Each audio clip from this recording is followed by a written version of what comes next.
Maybe you can develop a hobby, learn to play the guitar.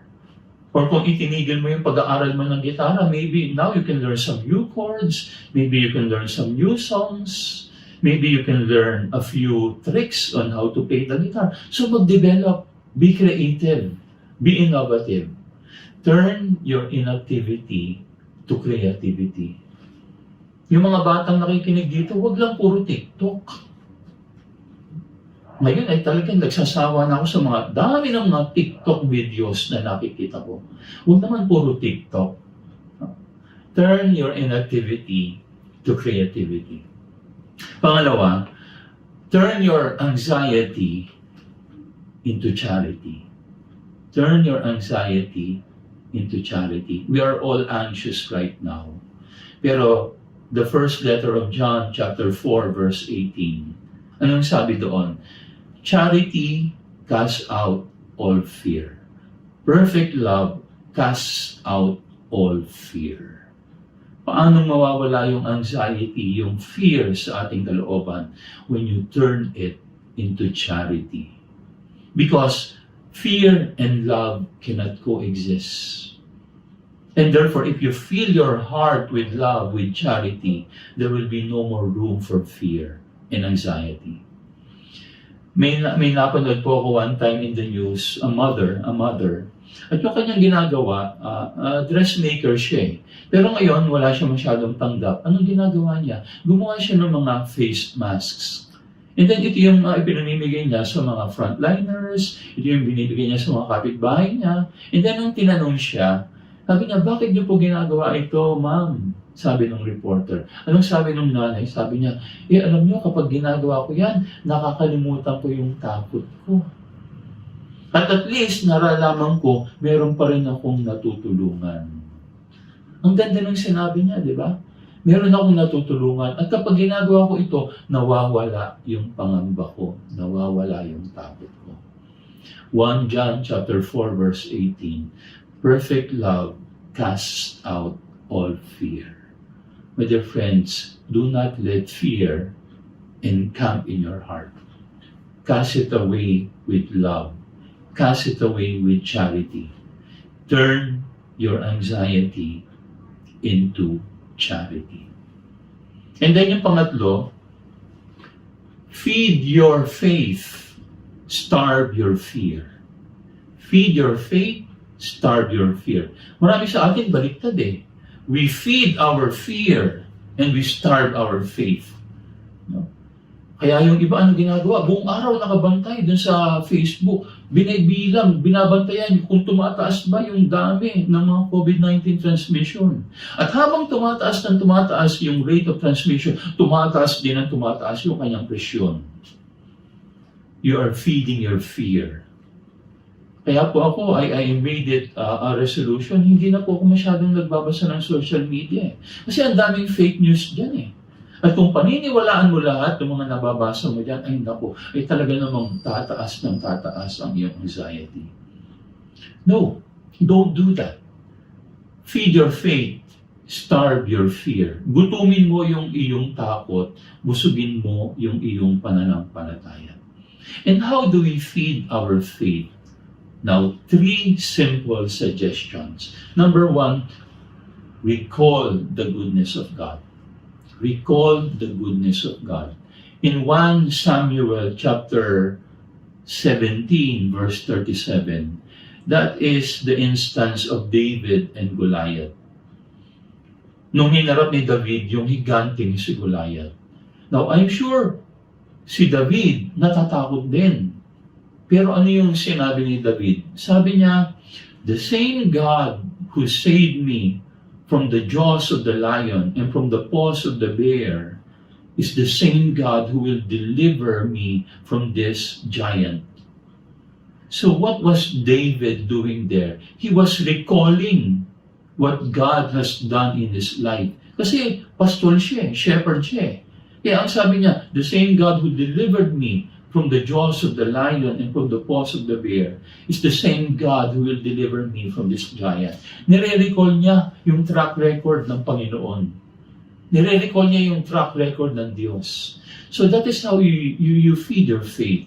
Recall the many times that God has delivered you from danger. Recall the many times that God has shown to you the might of His arm. Recall the goodness of God. Pangalawa, call on the name of God. Call on the name of God. Meron tayong tinatawag na Holy Name Society. No? At yung kanilang apostolate is to call on the name of Jesus. Why? Because the name of Jesus is powerful. It is the name above every other name. At alam niyo po, isi-share ko sa inyo, me personally, yun yung unang-unang sinasabi ko the first moment I wake up in the morning. I kneel down from my bed, beside my bed, and I mention the name Jesus. Jesus. Why? Because I believe it. The name of Jesus is the name above every other name. And there is power in the name of Jesus. There is power when you call on the name of Jesus. Because the name of Jesus means God saves. Okay? So call on the name of Jesus. And huwag natin kalimutan, the name of Jesus is identical to His person. The name of Jesus is identical with His person. That is why when you call on His name, Jesus will be there. Kaya naman sinabi in the Gospel of Matthew, whenever 2 or 3 are gathered in my name, I will be there in their midst. Call on the name of Jesus. So ano nga uli yung una? Recall the goodness of God. Pangalawa, call on the name of Jesus. And then ano yung pangatlo? See them. See them. Okay? Connect. Connect with God and connect with people. Ayan, Yan yung gagawin natin para ma-feed yung ating pananampalataya, Kapag nalulungkot ka, connect with people. Alam ko, limited yung ating time to connect with one another, pero meron namang social media, meron namang internet, meron namang telephone, so connect with people that matter to you. Call a friend, call a relative, connect with people, and then most of all, and most importantly, call on God in prayer. So yun yung tatlo that we can do in order to feed our faith and starve our fear. Okay? So, be innovative. And then, letter S. Letter S. Ano yung S? Show your scars. Show your scars. Ganun ang ginawa ng Panginoon nung siya ay muling nabuhay. Ipinakita niya yung kanyang sugat. Di ba ang sabi niya, Thomas, look at my hands, look at my side, look at the wounds that I have. Show your scars. Why? Because scarred people are beautiful people. Yan ang tinuturo sa atin ng Ebanghelyo Yung tinuturo sa atin ng mundo, baliktad Flawless people are beautiful people. Kaya ano yung ginagawa natin? Hindi natin show yung ating scar. Ang ginagawa natin sa ating scar, number 1, we hide it. Itinatago natin, di ba? Kaya nga nung bata ako, naalala ko, meron yung tinatawag na sebo de macho. Meron pa bang sebo de macho ngayon? Hindi ko alam kung meron pa. Kasi ngayon, ang tawag na nila yan, concealer. Social concealer. So we want to hide our imperfection. We want to hide our scars. O kaya naman, if we don't hide it, we feel humiliated by it. Or we humiliate other people when they have scars. Diba? Ikinahihiya natin. O kaya naman hinihiya natin yung mga taong nakikita natin may balat, may peklat, may malat. So we either hide or we either humiliate or be humiliated by our scars. Pero what do we need to do? We turn our scars into badges of honor. Turn your scars into badges of honor. Yan ang ginawa ng Panginoon Kaya nga proud na proud siyang ipinakita yung kanyang scars. Because the scars on His body becomes a badge of honor, a trophy of His love. Now, yung suggestion ko, how do we turn our scars into badges of honor? 3 little suggestions. Number 1, turn your pain into passion. Turn your pain into passion. Alam niyo yung nurse na ang pangalan si Carmina Penteveda, yung 26-year-old nurse na nagkaroon ng COVID-19, di ba nag-agaw buhay siya? Muntik na siyang mamatay. She was already intubated. And then during her birthday, I think it was April 24, nung mabasa ko yung news, magaling na siya. And then, nung binasa ko yung kanyang post sa Facebook, ang sabi ni Carmina, now that I am well, I am going back to join the frontliners once again. And now I have more passion to be on the front lines. Ang ganda, di ba? Nag-agaw buhay siya. It was a painful situation for her. But what did she do now? She turned her pain now into passion. Sabi niya, now that I am recovered, no? Meron na akong immunity doon sa COVID-19. Or at least yun yung paniniwala natin na kapag naka-recover ka na, medyo may immunity ka na, may antibody ka na. Sabi niya, I will now serve with more passion. So that is one way of turning our scars into badges of honor. Turn your pain into passion. Pangalawa, what can we do? Okay? Forget the lesion, but remember the lesson. Forget the lesion. Ano ba yung lesion? The wound, the hurt. Forget the lesion, but remember the lesson. Marami sa atin baliktad eh. We remember the lesion, but we forget the lesson. Di ba?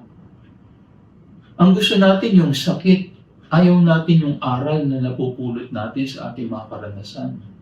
Okay? Now, to prove my point, no? Halimbawa, nagbigay ako ng joke. Siguro pag unang pagkakataon nyo narinig yung joke, matatawa kayo, di ba? And then, when I tell that joke the next day, siguro matatawa pa rin kayo para sabi, narinig ko na yan eh. And then, when I tell the joke again on the third time, sasabihin nyo na, ay, hindi na nakakatawa yan. Okay? Pero, kapag ako ay nagkwento ng isang bagay na nakakaiyak, iiyak ka. Pag inulit ka yan, iiyak ka ulit. At pag inulit ko pa yan ang pangatlo, sabi mo, ay, sige nga, Father, paiyakin mo pa kami. Ulitin mo nga. Bakit ganon? When we are talking about sad things, mga bagay na nakalulungkot, nakiiiyak, yun ang gusto nating inuulit ng inuulit. Pero yung mga bagay na maganda, bakit gusto natin once lang? Diba? Marami sa atin ganun eh. We want to remember the lesion, but we forget the lesson. We want to dwell on the pain, but not on the lesson of our experiences. Hindi, balik rin po natin. Remember the lesson and forget the lesion. Ayan. Ano? When we do that, we will turn our scars into badges of honor. Di ba? So yun yung pwede natin gawin. Ano? And then, yung pangatlo at huling-huli, turn your accidents into advocacy. Turn your accidents into advocacy. Now, one time meron akong nabasang organization, ang tawag ay MADD, M-A-D-D, Mothers Against Drunk Driving. Ang founder nito, isang nanay na yung kanyang anak, 17 years old, a very promising athlete, was run over by a drunk driver who was already a 4-time offender ng drunk driving. Now, nung namatay yung kanyang anak, anong ginawa niya? Instead of wallowing in her anger, she gathered all the mothers who are victims of drunk driving, who lost children because of drunk driving, and then she called her organization MAD. Hindi galit, pero ang ibig sabihin ng Mothers Against Drunk Driving. At yun yung naging advocacy nila, to educate people against drunk driving. So anong nangyari dito? She turned her accident into an advocacy. Sana ganun din ang ating gawin. And when we do that, we can turn our scars into badges of honor. Okay? So, yun,